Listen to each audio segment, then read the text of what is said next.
എൻ്റെ കോലം കണ്ടിട്ട് ആരും പേടിക്കണ്ട കേട്ടോ. കുളിച്ചു കഴിഞ്ഞാൽ എൻ്റെ മുടി ഇങ്ങനെ കുരുവിക്കൂട് പോലെ ഇരിക്കും. അപ്പോൾ അതേ വൈകിട്ട് കുളിയൊക്കെ കഴിഞ്ഞ് കൊച്ചിനെ വിളിക്കാൻ പോലുള്ള തയ്യാറെടുപ്പായിട്ടോ. ചായയും ബിസ്ക്കറ്റും, നല്ല മധുരമുള്ള ബിസ്ക്കറ്റായിരുന്നു. അപ്പോൾ ചായയും ബിസ്ക്കറ്റും കഴിച്ചുകൊണ്ടിരുന്നപ്പോൾ കെട്ടിയൻ്റെ എൻ്റെ 2-3 പഴം അണ്ണാൻ കൊണ്ടുപോയി എന്നും പറഞ്ഞ് കൊല വെട്ടിക്കൊണ്ട് വന്നിട്ടുണ്ട്. പിന്നെ ഒട്ടും താമസിച്ചില്ല, വൈകിട്ട് ചെറിയൊരു മഴച്ചാറ്റിലുണ്ടായിരുന്നേ.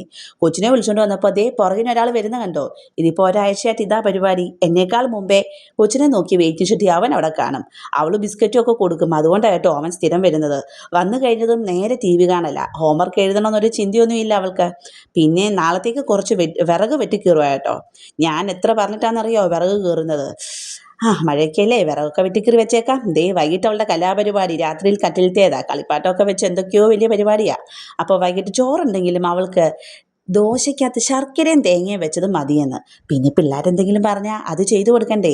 വൈകിട്ട് എനിക്ക് വലിയ മധുരം പ്രിയമില്ല. എങ്കിലും കൊച്ചു പറഞ്ഞതുകൊണ്ട് വൈകിട്ട് തേങ്ങയും ശർക്കരയൊക്കെ വെച്ച് ദോശ മടക്കിയ മടക്കപ്പം എന്ന് പറയും, അതാണ് ഉണ്ടാക്കിയത് കേട്ടോ. അപ്പോൾ എല്ലാവർക്കും കഴിച്ചാലോ. Tata, bye bye, see U.